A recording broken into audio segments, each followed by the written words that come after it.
At dyan na po nagtatapos ang ating press briefing. Okay, pwede na po tayong tumanggap ng inyong mga katanungan.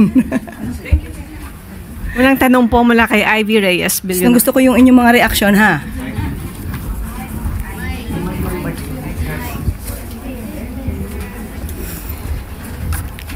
Hi, Yusek. Good afternoon po. News of the late Paulo Tantoco's death revealed cocaine overdose and remains an open investigation. Since he's part of the First Lady's entourage, may we know if the First Lady will comment on this? And from the Malacanang po, the presidential sister released a statement. Senator Amy is calling for a comprehensive report from the palace to dispel further speculation. Nakakalungkot dahil yung mga pribadong tao na nagluluksa ay nadadamay sa pamumulitika. Ginagamit ng ibang mga obstructionists para masira ang First Lady, ang Pangulo at ang administrasyon na ito. Nakakahiya ang kanilang mga ginagawa.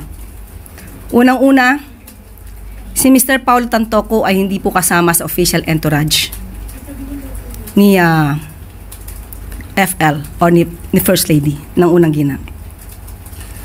Nakakahiya dahil gumawa sila ng peking police report. Naturingan journalist, mga dating spokespersons, hindi marunong mag-imbestiga ng sarili. Hindi sila nagiging journalist, kundi nagiging propagandista ng kanilang mga sinusulong na interes. Ang sinasabing police report na naipost sa Facebook ay isang malaking kasinungalingan. Kahit kayo po mismo ay maaaring mag-imbestiga sa nasabing lugar sa Beverly Hills Police Department para malaman nyo na yung nilagay sa Facebook na may guhit na color pink, kung di ako nagkakamali, ang parting yon ay dinagdag lamang. Nag-start ang mga salitang, and I quote, "and the cause of initially suspected to be drug overdose," up to the word Miro, yan po ay dinagdag lamang.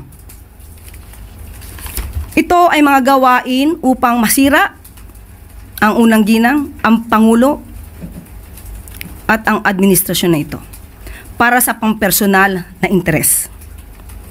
Tandaan po natin, ang unang ginang po, nung siya ay nasa Los Angeles, ay meron po siyang security service na provide ng US. At meron din po siyang kasamang PSG.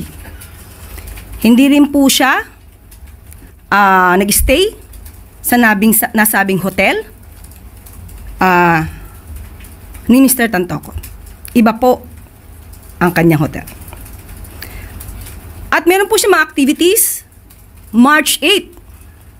Kung pwede po nating maipakita sa monitor. March 8, makikita niyo po sa screen na mayroong konsyerto para sa Filipino. Makikita niyo sa larawan din, Secretary Cristina Frasco. March 8 yan ginanap, hapon hanggang gabi. Papaanong masasabi ng mga obstructionist na to, ng mga fake news peddlers na to, ang patungkol sa nakita nila mga tao doon sa vicinity? Kaya po yan ay dinagdag lamang. Nandito naman po yan sa Facebook ng unang ginang. Pero kahit ito po ay nasa Facebook at ito po ay nai-report naman, pilit nilang binabago ang kwento at nakakalungkot dahil kapwa Pilipino ang kanilang niloloko para sa kanilang personal na interes. So muli, sa mga journalist na nagpapanggap na kayo journalist, pero lumalabas na kayo propagandista, maawa po kayo sa bansa, maawa po kayo sa taong bayan. Huwag niyo pong lokohin ang mga Pilipino. Yusek, magandang hapon. Just to follow up on Tantoco case, I would like to reiterate that Senator Amy Marcos issued a statement urging Malacanang to release a comprehensive report about what happened, the whereabouts of the First Lady. Do you see a need for this? Are you going to heed to this call? Nagsalita na po ako ngayon.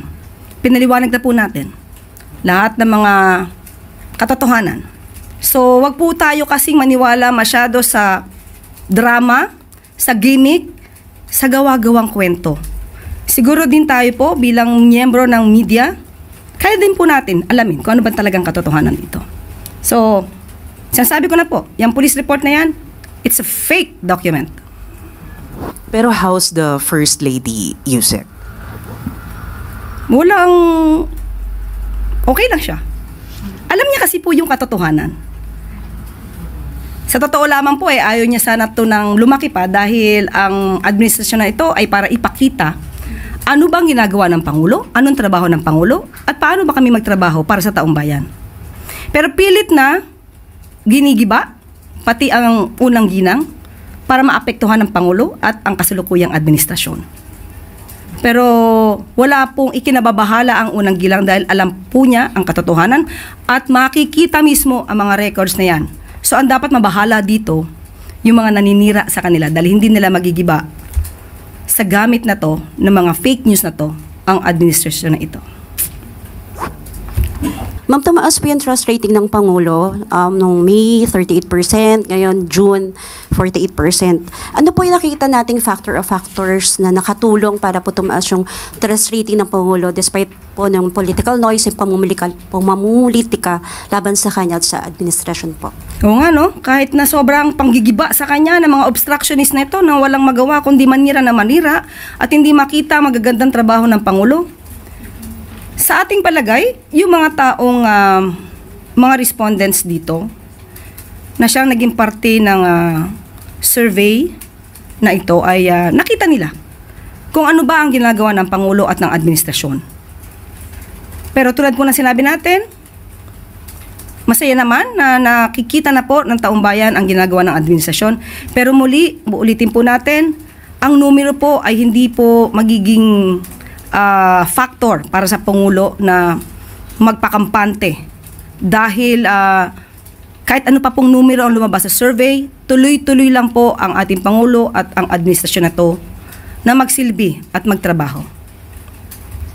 So ma'am, parang sinasabi niyo po na numbers lang naman ito po. Kasi ma'am, si VP Sara po, 61% ang trust rating niya. Ano po kayang gagawin ng gobyerno para man lang makadikit doon sa trust rating ng... Wala po kaming gagawin kundi magtrabaho. Magtatrabaho po kami na magtatrabaho at hindi po kami magbabakasyon hanggat sa kakayanin. Trabaho lang ng trabaho. Thank you po.